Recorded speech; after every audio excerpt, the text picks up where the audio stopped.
Dear students, welcome again to your favourite math channel KD the math tuber. तो बच्चों, आज अपन आपके लिए लेकर आए हैं 14 जुलाई 2021 जो थर्ड शिफ्ट में एयरफोर्स एक्स ग्रुप का पेपर लगा था, उसके जो भी एक्यूरेट एंड ओरिजिनल क्वेश्चन है वो वीडियो थोड़ा लेट आने की वजह यही है कि थोड़ा कंफर्म करने में बेटा टाइम लगता है कि कौन सा पेपर ओरिजिनल है या फेक क्वेश्चन है या क्या है। तो आपको जो भी मैं क्वेश्चन लेके आया हूँ वो बिल्कुल फैक्ट एंड ओरिजिनल हैं, बिल्कुल आप बिलीव कर सकते हैं और आराम से आप ट्रिक सीखें।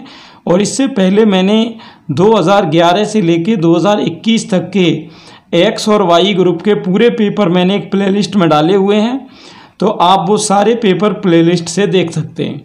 और अगर आपको चैनल में प्लेलिस्ट सर्च करने में प्रॉब्लम हो तो मुझे इस नंबर पे आप व्हाट्सएप करके और वो प्लेलिस्ट मांग सकते हैं।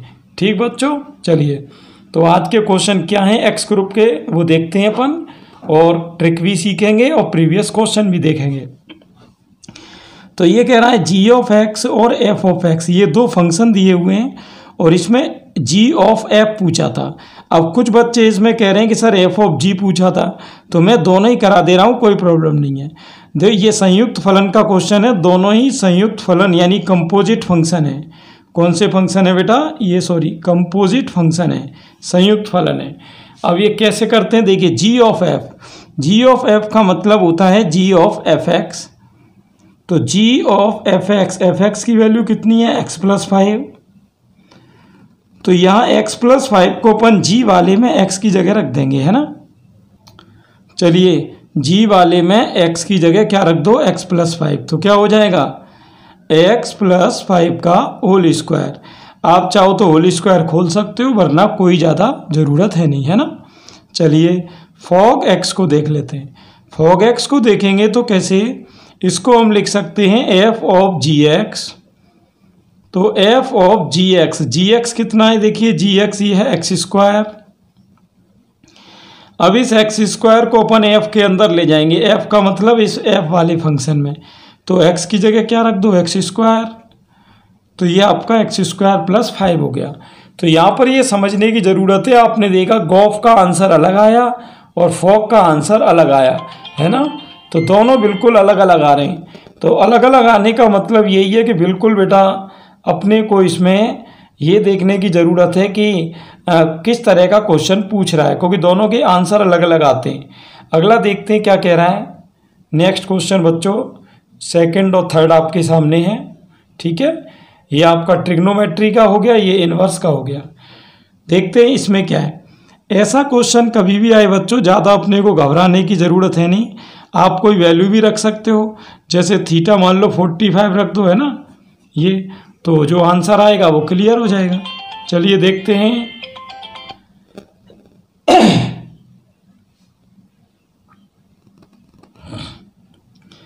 यहाँ देखिए थीटा की जगह क्या रखना है? 45।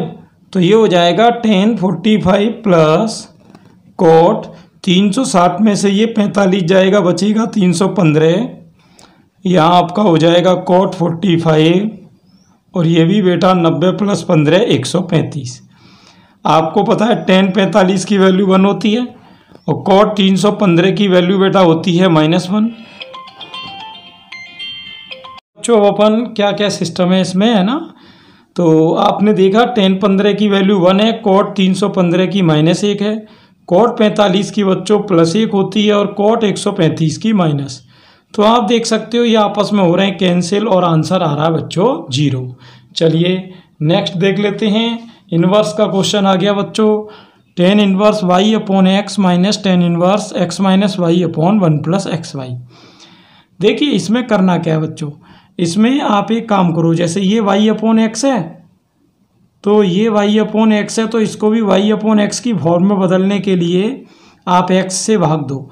तो यहाँ 1 माइनस वाई अपॉन एक्स, नीचे 1 प्लस वाई अपॉन एक्स हो जाएगा। इसको 1 इंटू वाई अपॉन एक्स लिख सकते हैं। आपको tan में एक फॉर्मूला पता होगा कि tan inverse x minus tan inverse y कहीं भी हो तो उसकी जगह आप tan inverse x minus y upon 1 plus x y लिख सकते हैं। तो यहाँ देखो, अगर मैं ये चीज़ यहाँ लगाऊँ तो x की जगह तो 1 हो रहा है और y की जगह y अपॉन एक्स। ठीक, तो इसको इस तरह से लिख सकते हैं। तो कैसे हो जाएगा?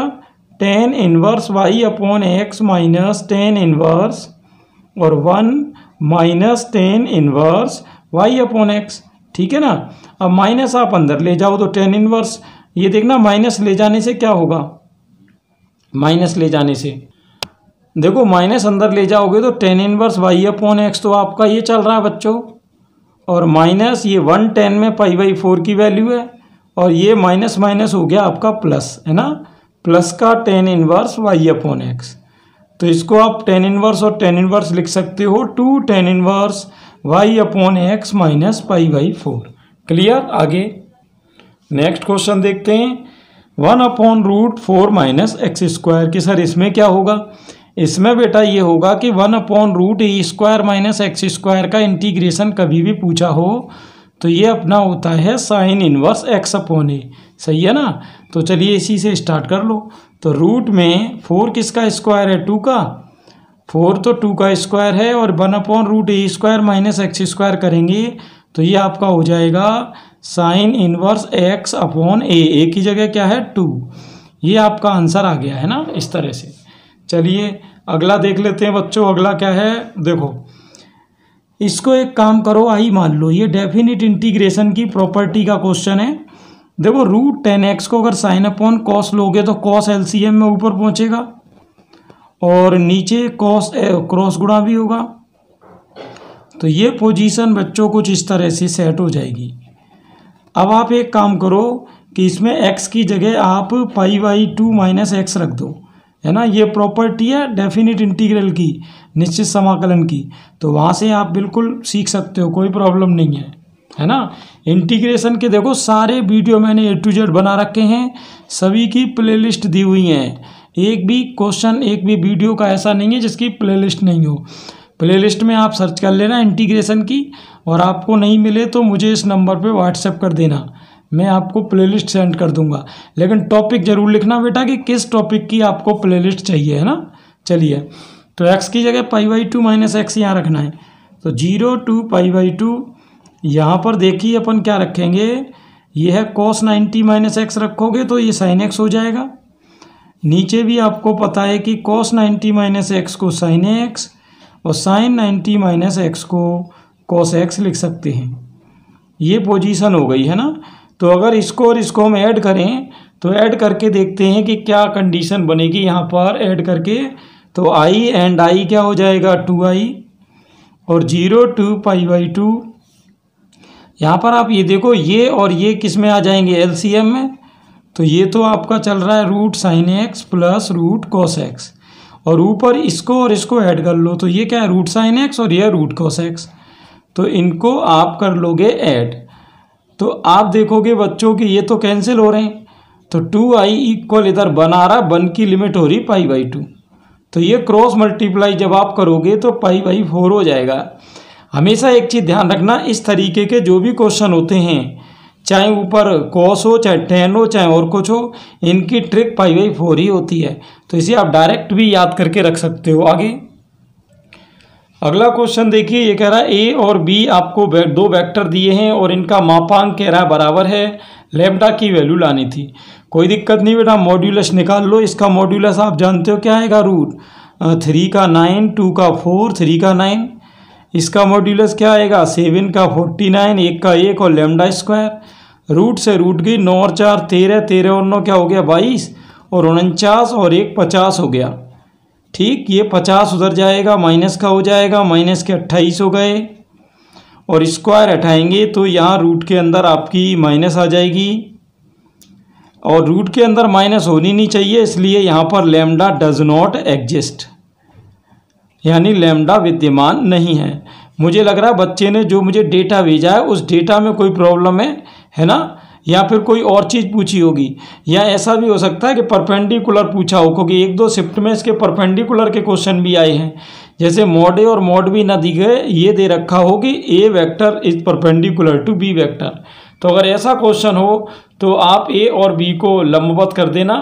उसकी प्रॉपर्टी क्या होती है, a डॉट बी इक्वल 0।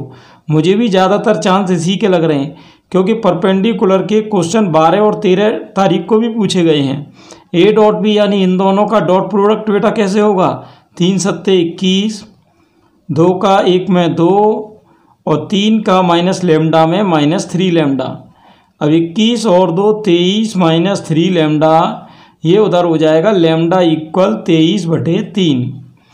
तो अगर लंबवत हो तो आपका इस तरह से करना है, और मोड बराबर दे रखे हो तो लेमडा डज नॉट एग्जिस्ट। अब ये ऑप्शन के हिसाब से देख लेना और क्या कंडीशन दी है। आगे चलते हैं, क्वेश्चन नंबर 7 क्या कह रहा है बच्चों, देखिए 7 आपके सामने दिया हुआ है, देखते हैं क्या कंडीशन है बच्चों। देखिए हाँ, ये कह रहा है 6 संख्याएं हैं, कितनी हैं 6, इनमें एक या एक से अधिक को चुनने की तरीकों की संख्या। देखो हमेशा ध्यान रखना, जैसे n वस्तुएं हैं उनमें से अगर आप एक या एक से अधिक को चुनने के तरीके पूछे, एक या एक से अधिक को चुनने के तरीके, तो इसकी ट्रिक होती है 2 की पावर n-1। तो आपकी देखो संख्याएं कितनी है 6, तो 2 की पावर 6-1, तो 2 की घात 6 कितना हो जाएगा 64, 64 में से एक जाएगा तो ये आपका हो जाएगा 63। सही है ना। आगे देख लेते हैं बच्चों, आगे क्या है। ये कह रहा है इसके लंबवत एक रेखा जो 2 4 से गुजरती है। देखो अब चाहे लंबवत हो चाहे समांतर हो, ठीक है ना, उसका समीकरण तो एक ही लाइन से आता है, y - y1 = m × x - x1 से। अब यहाँ x1 y1 तो ये रहे 2 4, m जरूर चाहिए आपको। m देखना, पहले हम इस रेखा की ढाल लाएंगे, तो इस रेखा की ढाल -a/b से निकालोगे 3/4 हो जाएगी। अब ये ध्यान रहे कि लंबवत जो होती है उस रेखा की ढाल इस रेखा की ढाल का उल्टा होती है, वो भी चिन्ह भी बदलना है, यानी -1/m करके निकालते हैं तो अपनी रेखा की लंबवत वाले की ढाल हो जाएगी -4/3। बस ये यहाँ फिट कर दो। अगर ये ध्यान रहे लंबवत की जगह समांतर का सवाल होता तो इसको चिन्ह बदल के उल्टा करने की कोई ज़रूरत नहीं थी, समांतर में वो की वही ढाल यहाँ लेते। चलिए m का यहाँ मान लो, y - y1 आपका 4 है, m - 4/3, x - x1 कितना बच्चों 2, ये क्रॉस गुणा कर दो, 3y - 3 चौके 12 -4 का अंदर -4x -8, ये उधर ले लो तो 4x प्लस के 3y और 8 इधर आएगा तो 12 और 8 आपके 20 बराबर में 0। ठीक है ना। ये हेलो, हाँ बच्चों मेरा ऑडियो वीडियो बेटा क्लियर आ रहा है ना। हाँ, कोई भी दिक्कत हो तो बेटा कमेंट जरूर कर देना है ना। कोई भी प्रॉब्लम हो आपको किसी क्वेश्चन को समझ में नहीं आ रहा हो तो उसका सीरियल नंबर भी मुझे आप व्हाट्सएप कर देना, चाहे उसको यूट्यूब के कमेंट बॉक्स में लिख देना, मैं उस क्वेश्चन को किसी और वीडियो में दोबारा रिपीट कर दूंगा। देखिए क्या कह रहा है, y = sin−1x और इसमें d2/dx² की वैल्यू पूछी है। तो थोड़ा सा ध्यान देना बच्चों। देखिए सबसे पहले जब मैं इसका dy/dx निकालूंगा तो साइन इनवर्स का आपको पता है कि 1/√1 - x² होता है। अब आप एक काम करो, आपको वैल्यू चाहिए d2/dx² की, तो इसको फर्स्ट अपॉन सेकंड से कर लो। तो dy/dx का तो क्या होता है d2/dx², और इसको फर्स्ट अपॉन सेकंड से कैसे करेंगे, सेकंड का स्क्वायर, तो रूट हटेगा तो स्क्वायर लग जाएगा। ठीक, रूट से स्क्वायर कैंसिल। अब सेकंड ऐसे का ऐसा ही ddx बच्चों किसका, फर्स्ट का, फर्स्ट ऐसे का ऐसा ही ddx सेकंड का। चलिए अब देखते हैं इसकी वैल्यू। 1 का अपकलन 0 होता है तो ये तो पूरा 0 में गया। 1 का यहाँ कोई मतलब नहीं, √x का होता है बच्चों 1/2√x, और रूट के अंदर जो वैल्यू होती है उसका अलग से करना पड़ता है। तो 1 का 0 और -x² का हो जाएगा 2x, और अपॉन में क्या चल रहा है 1 - x², तो -2 से -2 गया, यहाँ बचेगा x अपॉन, ये है 1 - x² की पावर 1 और ये 1 - x² की पावर 1/2, तो 1/2 और ये 1 आपकी 1 - x² की पावर हो जाएगी 3/2। क्लियर। ये चलिए खैर अब इसको देख लेते हैं, यहाँ पर ये सिस्टम क्या है बच्चों, इसको कैसे करेंगे इसका देखते हैं कैसे आपको करना है ना। चलिए ज़्यादा घबराने की इसमें बेटा ज़रूरत है नहीं। आप एक काम करो, ये आपको लिमिट निकालनी है, आप इसमें DL हॉपिटल रूल लगा दो। DL हॉपिटल का क्या मतलब होता है बच्चों कि डिफ्रेंसिएशन करना है। क्या करना है आपको, डिफ्रेंसिएशन। देखते हैं क्या डिफ्रेंसिएशन आप करोगे। एक्स का 1 हो गया, रूट एक्स का क्या होता है बच्चों 1/2 रूट एक्स होता है, और रूट एक्स का यहाँ भी 1/2 रूट एक्स होता है। 1 माइनस एक्स का करोगे तो -1 हो जाएगा। यहाँ आप देखो 2 तो कॉमन लेके गया, यहाँ अब लिमिट लगा दो x की जगह 0, तो देखते हैं क्या होगा 1/, यहाँ x की जगह तो 0 तो 1/1, यहाँ माइनस माइनस क्या हो जाएगा प्लस का 1, तो 1 और 1 ये आपका 2 आ जाएगा, आंसर हो जाएगा 1/2। क्लियर।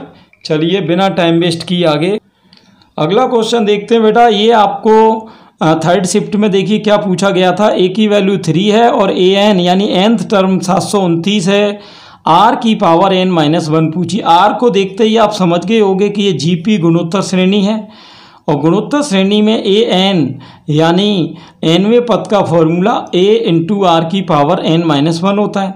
तो ए एन कितना है 729, और ए कितना है बच्चों ये रहा 3 इंटू आर की पावर n-1, इसकी वैल्यू निकालनी है। 3 से अगर मैं इसको कैंसिल करूं तो ये आपका 3 से जाएगा 243 बार, तो ये आपकी आर की पावर n-1 हो गई। यही हुई ना। चलिए आगे देखते हैं बच्चों, आगे क्या है ध्यान से। इसका अपने से पूछा है इमेजनरी पार्ट। हाँ तो बच्चों इसका क्या पूछा है इमेजनरी पार्ट यानी काल्पनिक भाग। तो पहले हमें इसे सॉल्व करना पड़ेगा। तो 1 प्लस आयोटा का होल स्क्वायर क्या होगा 1 plus iota square plus 2 iota, और नीचे आपका क्या चल रहा है 2 माइनस आयोटा। तो इसमें एक काम करो कंजुगेट करो, यानी 2 प्लस आयोटा का ऊपर नीचे गुणा कर दो, तो आयोटा स्क्वायर होता -1, ये +1 कट जाएगा। यहाँ आप इसका इससे गुणा करेंगे तो 2 आयोटा का 2 में हो गया 4 आयोटा प्लस 2 आयोटा का आयोटा में हो गया 2 आयोटा स्क्वायर। यह a minus b into a plus b क्या होता है a square minus b square. यहाँ देखते जाना, यहाँ कंडीशन क्या बनेगी z इक्वल आयोटा स्क्वायर की वैल्यू -1, तो माइनस का तो 2 हो गया, प्लस का 4 आयोटा, नीचे आयोटा स्क्वायर की वैल्यू -1, तो माइनस माइनस +1 और 4 5 हो गया। ये आपकी z जो है वो स्टैंडर्ड फॉर्म यानी मानक रूप में आ गई। आपको वो कह रहा था इमेजनरी पार्ट चाहिए। इमेजनरी पार्ट का मतलब होता है इमेजनरी पार्ट ऑफ z, यानी आयोटा वाला पार्ट लिखना है, तो ये हो गया 4/5। सही है। चलिए आगे देखते हैं बेटा। ये एक अजीब टाइप का क्वेश्चन था। अब बच्चों ने मुझे भेजा तो है, लेकिन मुझे ये कंफर्म नहीं है कि ये x ग्रुप में पूछा है y में। चलो मैं इसको करा देता हूँ, उसमें क्या दिक्कत है, करने में क्या है ना। तो बच्चे को ये क्लियर नहीं था कि ये x में पूछा है कि y में उसने क्वेश्चन भेजा है। देखिए यहाँ पर क्या है, आप एक काम करो, इसमें वैल्यू पूछी है, ये सॉरी इसने गलत लिख दिया है, इसमें मैंने x की वैल्यू पूछी है ना, इसमें x की वैल्यू पूछी है ना। चलिए देखते हैं x की वैल्यू बेटा क्या आएगी, तरीके से देखना, एक ट्रिक से कराऊंगा बेटा मैं, ट्रिक से बिल्कुल। आप एक काम करो, इन तीनों इक्वेशन को ऐड कर दो इनको। तो ऐड करोगे आप देखोगे तो x plus y plus z ये आपका कॉमन हो जाएगा। यहाँ ऐड करोगे तो ये होगा x plus y plus z, और जब इधर ऐड किया है तो इधर भी ऐड करेंगे, तो 9 और 16 25 और 144 हो गए 169। तो ये x plus y plus z का होल स्क्वायर हो रहा है, और 169 13 का स्क्वायर है। तो x plus y plus z आपका आ गया 13। वैल्यू किसकी पूछी x की, इस वैल्यू को ले जाके आप डाल दो इसमें, है ना, इसमें डाल दो तो क्या हो जाएगा x into x plus y plus z की वैल्यू क्या है 13, इक्वल में चल रहा है 9, तो x की वैल्यू हो जाएगी 9/13 यानी 9/13। यही हो जाएगी ना। चलिए तो ये इतने ही क्वेश्चन बेटा मिल पाए थे, बाकी जैसे भी क्वेश्चन और मिलेंगे मैं आपको नेक्स्ट वीडियो में और बता दूंगा, ठीक है। चलिए, और इस चैनल पर जो प्लेलिस्ट है 2011 से 2021 तक की, उसकी प्रैक्टिस आप ज़रूर करें बेटा। इस तरह की प्लेलिस्ट आपको किसी भी चैनल पे एक साथ नहीं मिलेगी। क्लियर। ये तो अगर ये वीडियो आपको अच्छा लगा हो बेटा, प्रॉफिटेबल लगा हो, तो बाकी बच्चों को भी एक बार शेयर ज़रूर कर दें और लाइक एंड कमेंट ज़रूर करें। Thanks for watching.